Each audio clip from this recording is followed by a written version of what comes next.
రాత్రి కాఫీ తాగకపోయినా ఎలాంటి ఆందోళన లేకపోయినా నిద్ర పట్టడం లేదా మెదడులో ఏదో తెలియని వేగం అంటే ఎప్పుడూ ఆగిపోయిన పనులు ఇప్పుడు ఈ క్షణమే చేసేయాలనే ఒక విపరీతమైన ఆరాటం కనిపిస్తుందా? అవును, ఇది చాలా మంది ఫేస్ చేస్తున్న విషయమే. కానీ ఇది కేవలం పని ఒత్తిడి కాకపోవచ్చు కదా. కరెక్ట్.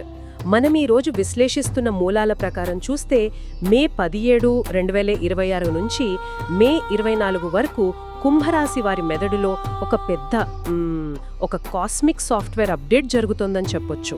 ఎగ్జాక్ట్లీ, ఒక మేజర్ అప్డేట్ అన్నమాట. అవును. ఈ డీప్ డైవ్లో మనం ప్రత్యేకంగా ధనిష్ఠ 3, 4 పాదాలు, శతభిషం అలాగే పూర్వాభాద్ర 1, 2, 3 పాదాలకు చెందిన వారి గురించి మాట్లాడుకోబోతున్నాం. అసలు ఈ వారం వాళ్లలో టెక్నాలజీపై ఇంత ఆసక్తి ఎందుకొస్తోంది, ఆ కొత్త ఆలోచనల వరద వెనుక ఉన్న మర్మం ఏమిటో విడమర్చి చూద్దాం. అసలు ఈ నిర్దిష్టమైన నక్షత్రాల వాళ్లకే ఎందుకు ఈ స్థాయిలో ఆలోచనల వేగం పెరుగుతుందంటారు? ఇక్కడే మనం జ్యోతిష్య శాస్త్రంలోని ఒక చాలా ముఖ్యమైన సూత్రాన్ని అర్థం చేసుకోవాలి. ఈ వారం కుంభరాశి వారి ఆలోచనలను శాసిస్తున్న ప్రధాన శక్తి ఏంటంటే రాహువు. ఓహో, రాహువా? అవును. మీరు కుంభరాశిలోని నక్షత్రాలను గమనిస్తే అందులో శతభిషం అనేది సాక్షాత్తు రాహువుకు చెందిన నక్షత్రం. రాహు అంటేనే పరిమితులు లేని ఒక శూన్యం, లైక్ ఒక ఇల్యూజన్, అంటే ఒక రకమైన మాయ లాంటిది. కరెక్టే. ఎప్పుడైతే రాహు ప్రభావం ఈ నక్షత్రాలపై బలంగా పడుతుందో ఆ వ్యక్తుల మెదడు ఒక హై ఫ్రీక్వెన్సీ యాంటెనా లాగా మారిపోతుంది. అందుకే నిన్నటి వరకు ఒకే ఫైల్ దగ్గర లేదా ఒకే ప్రాజెక్ట్ దగ్గర ఆగిపోయిన వాళ్ళు ఒక్కసారిగా 10 భిన్నమైన పనులు చేయాలని పరుగులు పెడతారు. వావ్! అంటే రాహు ఒక రకమైన యాక్సిలరేటర్ లాగా పనిచేస్తున్నాడనమాట. ఖచ్చితంగా ఒక అన్లిమిటెడ్ స్పీడ్ ఇస్తాడు. మన మూలాల ప్రకారం చూస్తే ఈ వారం ఉద్యోగులకు టెక్నాలజీ రంగంలో అద్భుతమైన ఫలితాలొస్తాయి, ఆన్లైన్ అవకాశాలు పెరుగుతాయి, ఏకంగా విదేశీ వీసా పనులు కూడా వేగంగా ముందుకు వెళ్తాయనుంది. అవును, అవన్నీ ఉన్నాయి. ఇది వినడానికి చాలా బాగుంది. ఈ వేగమంతా కేవలం పాజిటివ్ రిజల్ట్స్ నే ఇస్తుందని మనం అనుకోవచ్చా, లేక ఏదైనా క్యాచ్ ఉందా? పైకి కనిపించేది వేరు, లోపల జరిగేది వేరు. వేగం ఎప్పుడూ పురోగతి కాదు కదా. రాహు సృష్టించే ఈ వేగంలో ఒక పెద్ద ఉచ్చు ఉంది. ఉచ్చా? అదేంటి? ఆ ఉచ్చు పేరే గందరగోళం. ఉద్యోగంలో కొత్త ఆలోచనలు వస్తాయి నిజమే, కానీ ఏ ఐడియాను ఇప్పుడు అమలు చేయాలో తెలియని కన్ఫ్యూజన్ కూడా రాహువే ఇస్తాడు. ఓహో, అంటే దీని ఒక స్మార్ట్ ఫోన్ కి వచ్చే మేజర్ సాఫ్ట్వేర్ అప్డేట్ తో పోల్చొచ్చన్నమాట. ఫోన్ వేగంగానే పనిచేస్తుంది, కానీ ఒకేసారి యాప్స్ అన్ని బ్యాక్గ్రౌండ్ లో అప్డేట్ అవుతుంటే బ్యాటరీ త్వరగా అయిపోయి సిస్టమ్ క్రాష్ అయ్యే ప్రమాదం ఉంది కదా. ఎగ్జాక్ట్లీ, చాలా మంచి అనాలజీ ఇది. ఎక్కువ ఆలోచనలు వస్తే గందరగోళం రావడం ఖాయం. ఉదాహరణకు మూలాల్లో విద్యార్థులకు, యువతకు ఒక స్పష్టమైన విషయం చెప్పారు. ఏంటది? స్క్రీన్ల ముందు కూర్చుంటారు, ఫోన్లో లేదా ల్యాప్టాప్లో మునిగిపోతారన్నమాట. అవును, తాము చదువుతున్నామని, ఏదో సాధిస్తున్నామని వాళ్ళు అనుకుంటారు. కానీ మెదడు ఆ సమాచారాన్ని సరిగ్గా గ్రహించదు, జస్ట్ టైం వేస్ట్ అవుతుంది. ఇక్కడ ఒక స్టెబిలిటీ అనేది చాలా అవసరం. ఇది చాలా ఆసక్తికరంగా ఉంది. రాహు ఇచ్చేది ఫోకస్ కాదు, కేవలం ఓవర్లోడ్ అనిపిస్తోంది. అయితే ఈ ఓవర్లోడ్ నుంచి డబ్బు ఎలా పుడుతుందనేది నా తదుపరి ప్రశ్న. Financial aspect. అవును, ఎందుకంటే కెరియర్లో విపరీతమైన వేగం ఉన్నప్పుడు సహజంగానే ఆర్థిక లాభాలు కూడా రావాలి కదా. మూలాల్లో కూడా చూస్తే online trading, digital marketing, YouTube లాంటి ప్లాట్ఫామ్స్ ద్వారా ఆదాయం వస్తుందని, పాత బాకీలు కూడా తిరిగొస్తాయని ఉంది. నిజమే, అవన్నీ ఆదాయ మార్గాలే. అంటే దీని అర్థమేంటి? ఒకవైపు కొత్త ఆలోచనలతో దూసుకుపోవాలి అంటున్నారు, కానీ డబ్బు విషయంలో మాత్రం తొందరపాటు పెట్టుబడులు వద్దు, ఇతరుల మాటలు నమ్మవద్దు అని కూడా అంటున్నారు. ఇది కాస్త కాంట్రడిక్టరీగా లేదా? కుంభరాశి వారు రిస్క్ తీసుకోవచ్చా? ఖచ్చితంగా తీసుకోకూడదు. ఇక్కడే చాలా మంది పొరబడుతుంటారు. దీనిని మనం కొంచెం విస్తృత కోణంలో చూడాలి. రాహు కెరీర్లో ఇచ్చే సృజనాత్మకత వేరు, ఆర్థిక వాస్తవికత వేరు. అంటే క్రియేటివిటీ వేరు, ఫైనాన్స్ వేరు. అవును. కుంభరాశికి అధిపతి ఎవరు? శని కదా. శని ఎప్పుడూ కష్టాన్ని, క్రమశిక్షణను, లాజికల్ ఆలోచనను నమ్ముతాడు. ఒక వ్యక్తికి అద్భుతమైన డిజిటల్ స్కిల్స్ ఉండి యూట్యూబ్ ద్వారా డబ్బు సంపాదించడం అనేది శ్రమతో కూడుకున్న పని. అది ఖచ్చితంగా ఫలిస్తుంది. రైట్, ఎందుకంటే అందులో కష్టం ఉంది కాబట్టి. ఎగ్జాక్ట్లీ. కానీ ఎవరో చెప్పారని ఏదో వాట్సాప్ ఫార్వర్డ్ చూసి రాత్రికి రాత్రే ఆన్లైన్ ట్రేడింగ్లో డబ్బులు పెట్టేయడం అనేది రాహువు సృష్టించే ఇల్యూజన్. అదే జరిగితే నష్టపోక తప్పదు.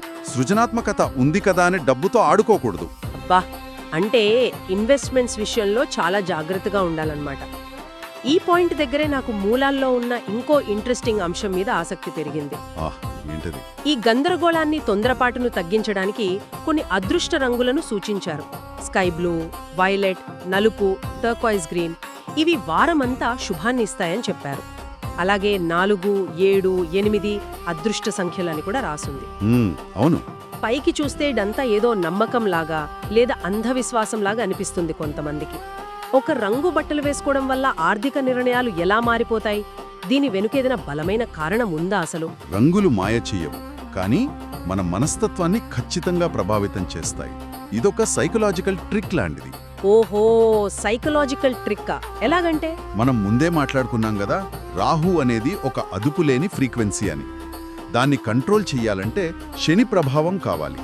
ఇక్కడ నలుపు మరియు వైలెట్ రంగులు కాంతిని ఎక్కువగా గ్రహిస్తాయి. ఇవి ఏకాగ్రతలు, మనసులో ఒక నిలకడను సూచిస్తాయి. రైట్, అంటే బ్రైట్ కలర్స్ కాకుండా ఇవి కాస్త డార్క్ కలర్స్ అన్నమాట. అవును. ఒక వ్యక్తి ఏదైనా తొందరపాటు నిర్ణయం తీసుకోబోతున్నప్పుడు అతను ఉపయోగించే వస్తువులు లేదా బట్టల్లో ఈ డార్క్, గ్రౌండింగ్ రంగులు ఉంటే అవి అచేతనంగా, అంటే సబ్కాన్షియస్గా మెదడుకు ఆగు, ఆలోచించు అనే సంకేతాన్ని పంపుతాయి.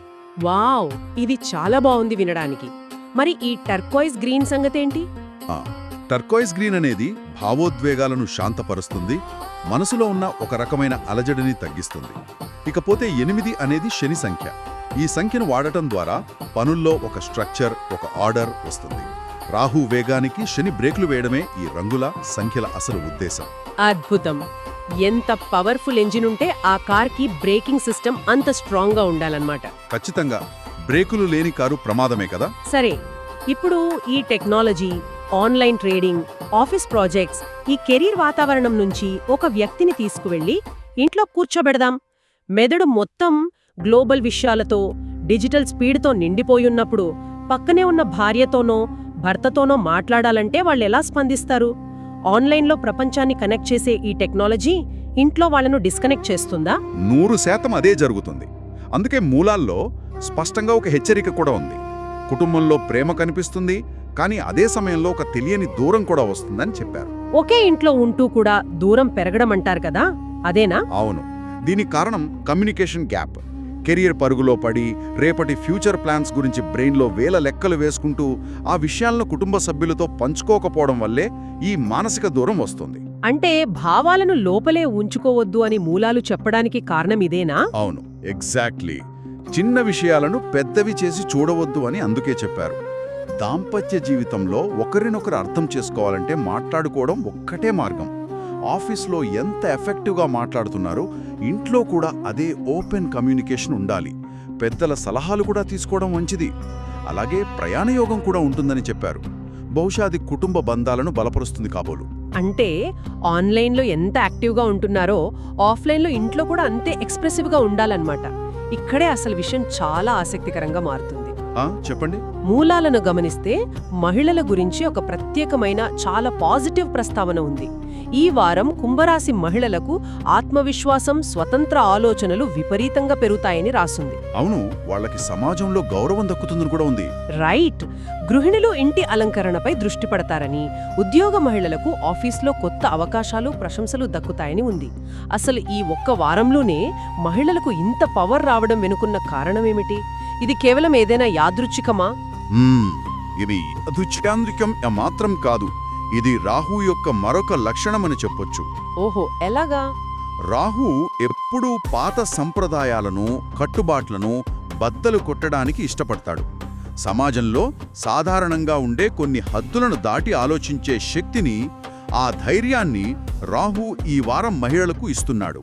వావ్, అంటే ఒక రకంగా బ్రేకింగ్ ద బ్యారియర్స్ అన్నమాట. అవును. అందుకే ఒక గృహిణి కేవలం రొటీన్ పనులకే పరిమితం కాకుండా ఇంటిని కొత్తగా తీర్చిదిద్దాలని, కొత్త బాధ్యతలు తీసుకోవాలని నిర్ణయించుకుంటుంది. ఇది ఆమె పెరుగుతున్న ఆత్మవిశ్వాసానికి ప్రతీక. మరి ఉద్యోగ మహిళల విషయానికొస్తే? వర్కింగ్ ఉమెన్ కదా, వాళ్ళు తమ కంటే సీనియర్లకు కూడా అద్భుతమైన టెక్నికల్ సలహాలు ఇవ్వగలుగుతారు. ఈ వారం వాళ్లలో ఉండే ఆ ఇన్నోవేటివ్ అప్రోచ్ అనేది అధికారులను బాగా ఆకట్టుకుంటుంది. వాళ్ల పనితీరు చూసి అందరూ ఆశ్చర్యపోతారు. చెప్పాలంటే కుంభరాశి మహిళలకు ఇదొక పవర్ వీక్. అద్భుతం. ఒక పక్క మహిళల ఆత్మవిశ్వాసం పెరుగుతోంది, పిల్లల చదువులో పురోగతి కనిపిస్తోంది, సంతానం కోసం ఎదురుచూసేవారికి శుభవార్తలు వస్తాయని కూడా మూలాలు చెబుతున్నాయి. ఇవన్నీ కుటుంబానికి చాలా సానుకూలమైన విషయాలే. కరెక్ట్. అయితే ఇక్కడ నాకొక ప్రాక్టికల్ సమస్య కూడా కనిపిస్తోంది. ఏంటది? ఒకవైపు కొత్త ఆలోచనలతో మెదడు ఎప్పుడూ ఆన్లోనే ఉంటుంది, మరోవైపు ఆఫీస్లో టార్గెట్సు, ఇంట్లో కుటుంబ బాధ్యతలు. అసలు ఈ రాహు ఇచ్చే వేగాన్ని మానవ శరీరం తట్టుకోగలదా? దీని ప్రభావం ఆరోగ్యం మీద ఎలా ఉంటుంది? ఇది చాలా వ్యాలిడ్ పాయింట్. మనిషి శరీరం ఒక యంత్రం కాదు కదా, కానీ రాహు దాన్ని ఒక మోటార్ లాగా రెస్ట్ లేకుండా వాడాలని చూస్తాడు. మరప్పుడు ఏమవుతుంది? ఫలితంగా ఆ ఇంటెన్సిటీ నేరుగా మన నాడీ వ్యవస్థ మీద, అంటే నర్వస్ సిస్టమ్ మీద పడుతుంది. మూలాల్లో నిద్రలేమి, విపరీతమైన ఒత్తిడి, నరాల బలహీనత, శారీరక అలసట వస్తాయని స్పష్టంగా హెచ్చరించారు. ఓ, అంటే మెంటల్ స్ట్రెస్ ఫిజికల్ హెల్త్ని కూడా దెబ్బతీస్తుందన్నమాట. అవును. ఒక పక్క డిజిటల్ స్క్రీన్ల నుంచి వచ్చే బ్లూ లైట్, ఇంకో పక్క మెదడులో పరుగెడుతున్న ఆలోచనల వేగం, ఇవి రెండూ కలిసి నిద్రను దూరం చేస్తాయి. నిద్ర లేకపోతే ఏ నిర్ణయమైనా తప్పుగానే తీసుకుంటారు, అది కెరియర్ అయినా ఫైనాన్స్ అయినా. బ్రెయిన్ ఒక ఓవర్ హీట్ అయిన ల్యాప్టాప్ లాగా మారిపోతుందన్నమాట. ఫ్యాన్ సౌండ్ వస్తూనే ఉంటుంది కానీ పని జరగదు. ఎగ్జాక్ట్లీ, పర్ఫెక్ట్గా చెప్పారు. మరి దీనికి సొల్యూషన్ ఏంటి? కేవలం మొబైల్ వాడకం తగ్గించండి, యోగా చేయండి అంటే సరిపోతుందా? ఫోన్ పక్కన పెట్టేసి పడుకోండి అంటే ఎవ్వరూ వెంటనే పడుకోలేరు కదా. నిద్ర రావాలంటే ఆ ఓవర్ హీట్ తగ్గే ప్రాసెస్ జరగాలి. మూలాల్లో దీనికోసం కొన్ని ఆధ్యాత్మిక పరిష్కారాలు ఇచ్చారు కదా, ఒకసారి అవి చూద్దాం. ఖచ్చితంగా. ఆ రెమెడీస్ చాలా ముఖ్యం. మంగళవారం ఆంజనేయ స్వామికి వడమాల సమర్పించి హనుమాన్ చాలీసా చదవడం, గురువారం విష్ణుమూర్తికి తులసి దళాలు సమర్పించి విష్ణు సహస్రనామం పఠించడం, ఇక శనివారం శనిదేవుడికి నువ్వుల నూనెతో దీపం వెలిగించి ఓం శనైశ్చరాయ నవః అని 108 సార్లు జపించడం. అలాగే వారంలో 2-3 సార్లు గుడికి వెళ్లడం, నవగ్రహాలకు 11 ప్రదక్షిణలు చేయడం, పేదలకు అన్నదానం చేయడం. ఇవన్నీ చెప్పారు. నాకిక్కడ ఒక సందేహం వస్తోంది. ఇప్పుడు ఒక వ్యక్తి ఒక పెద్ద టెక్నాలజీ కంపెనీలో సాఫ్ట్వేర్ ఇంజనీర్ లేదా ప్రాజెక్ట్ మేనేజర్ అనుకుందాం. అతనికున్న ఆ డిజిటల్ స్ట్రెస్కి తీసుకెళ్లి గుడిలో నూనె దీపం వెలిగించడానికి సంబంధమేమిటి? ఇవన్నీ చూస్తుంటే ఏదో పాతకాలపు పద్ధతిలాగా అనిపించడం లేదా? ఇక్కడే అసలు చిక్కుముడి ఉంది. మనం పైకి చూస్తే ఇవి కేవలం దైవ కార్యాలుగా మాత్రమే కనిపిస్తాయి, కానీ వీటి వెనుక ఉన్న సైకలాజికల్ మరియు ఫిజియోలాజికల్ కోణాన్ని మనం విశ్లేషించాలి. అదేంటో కాస్త విడమర్చి చెప్పండి. తప్పకుండా. మంగళవారం ఆంజనేయ స్వామి ఆరాధన అంటే ఏమిటి? ఆంజనేయుడు శారీరక బలానికి, ఫోకస్కి ప్రతీక. మన మెదడులో చెల్లాచెదురుగా ఉన్న రాహు యొక్క అనవసరమైన ఆలోచనలను ఒక ఫిజికల్ డిసిప్లిన్లోకి తీసుకురావడమే ఆ వడమాల సమర్పించడం వెనుక ఉన్న అసలు అర్థం. అంటే మైండ్ని కంట్రోల్లోకి తేవడం అన్నమాట. అవును. అలాగే గురువారం విష్ణు ఆరాధన అనేది మనసును నిలకడగా ఉంచే ఒక అద్భుతమైన ప్రక్రియ. ఓహో, అంటే ఇవన్నీ చూస్తుంటే కేవలం దైవభక్తిలాగానే కాదు, మన డిజిటల్ ఒత్తిడికి ఒక ప్రాచీన మైండ్ఫుల్నెస్ థెరపీలాగా అనిపిస్తోంది కదూ. ఒక మంత్రాన్ని 108 సార్లు జపించడం వల్ల సైంటిఫిక్గా ఏం జరుగుతుంది? మీరు కరెక్ట్గా పాయింట్ పట్టుకున్నారు. ఓం శనైశ్చరాయ నమః అని 108 సార్లు జపించడం అనేది కేవలం భక్తి కాదు, అదొక powerful breathing technique. Breathing Technica? ఎలా? మీరు ఒక మంత్రాన్ని ఒక నిర్దిష్ట లయలో చదువుతున్నప్పుడు మీ శ్వాస రేటు కంట్రోల్లోకి వస్తుంది. ఇది నేరుగా మీ మెదడులోని వేగస్ నర్వ్ను శాంతపరుస్తుంది. ఓవర్ హీట్ అయిన బ్రెయిన్ కూల్ డౌన్ అవ్వడానికి ఇంతకంటే మంచి థెరపీ లేదు. వావ్, ఇదసలు ఎప్పుడూ ఆలోచించలేదు. మరి ప్రదక్షిణలు చేయడం? నవగ్రహాల చుట్టూ 11 ప్రదక్షిణలు చేయడం అనేది ఒక మూవింగ్ మెడిటేషన్. మీరు గుడికి వెళ్ళినప్పుడు ఆటోమేటిక్గా మొబైల్ ఫోన్ సైలెంట్లో పెడతారు కదా. అవును, లోపల ఫోన్ వాడకూడదు కాబట్టి. ఆ అరగంట సేపు మీకు ఎటువంటి నోటిఫికేషన్స్ రావు, మైండ్కు ఒక బ్రేక్ దొరుకుతుంది. ఇక పేదలకు అన్నదానం చేయడం అనేది మనలో కరుణను పెంచుతుంది, ఈగోను తగ్గిస్తుంది. ఈ ప్రాచీన పద్ధతులన్నీ నేటి డిజిటల్ స్ట్రెస్ను తగ్గించి అడ్డంకులను తొలగించడానికున్న అద్భుతమైన మార్గాలు.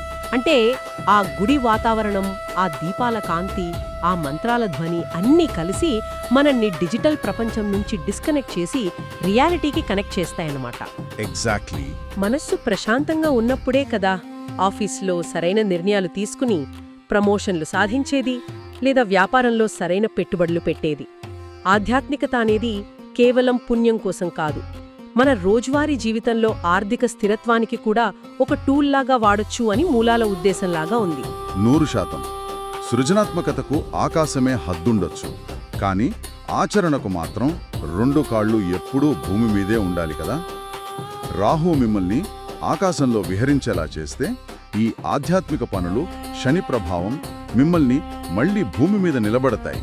సూపర్ బ్యాలెన్స్ ఇది. అవును, ఈ రెండింటి మధ్య బ్యాలెన్స్ మెయింటైన్ చేసిన వారికే ఈ వారం అద్భుతమైన విజయాలు దక్కుతాయి. ఈరోజు మన విశ్లేషణలో ఒకసారి వెనక్కి తిరిగి చూసుకుంటే, కుంభరాశి వారు మే 17 నుంచి 24 వరకు ఒక హై స్పీడ్ ప్రయాణం చేయబోతున్నారు. టెక్నాలజీ రంగంలో అవకాశాలు తలుపు తడతాయి, ఆన్లైన్ ద్వారా ఆదాయం పెరుగుతుంది, విదేశీ పనులు పూర్తవుతాయి. అలాగే మహిళలు ఎన్నడూ లేనంత ఆత్మవిశ్వాసంతో ముందడుగు వేస్తారు. పక్కన పెట్టి కొంత సమయం ఈ ప్రాచీన ఆధ్యాత్మిక పద్ధతులకు కేటాయించటం, ఇవే వారిని విజయం వైపు నడిపిస్తాయి. కరెక్ట్. ఫ్యామిలీ, హెల్త్, కెరియర్ 3 ముఖ్యమే. ఈ వారం ఫలితాలని చూస్తుంటే నాకొక ఆలోచన వస్తోంది. గ్రహాలు కేవలం మన భవిష్యత్తులో ఏం జరుగుతుందో చెప్పడానికి మాత్రమే కాదు, ఈ ఆధునిక డిజిటల్ యుగంలో టెక్నాలజీకి బానిసలు కాకుండా మన ఆన్లైన్ జీవితాన్ని మరియు ఇంట్లో మన కుటుంబ జీవితాన్ని ఎలా బ్యాలెన్స్ చేసుకోవాలో నేర్పించే ఒక సర్వైవల్ మాన్యువల్ లాగా అనిపిస్తోంది కదూ. నిజమే, చాలా బాగా చెప్పారు. ఇదొక లైఫ్ స్కిల్స్ మాన్యువల్. మీ ఫోన్ సాఫ్ట్వేర్ని అప్డేట్ చేసినట్లుగానే ఈ వారం మీ మెదడు ఆలోచన విధానాన్ని కూడా అప్డేట్ చేసుకోండి. కానీ బ్యాటరీ డ్రైన్ అవ్వకముందే రెస్ట్ తీసుకోవడం మాత్రం మర్చిపోకండి. ఈ ఆలోచనతో ఈ వారాన్ని ప్రారంభిద్దాం. రేపు మరో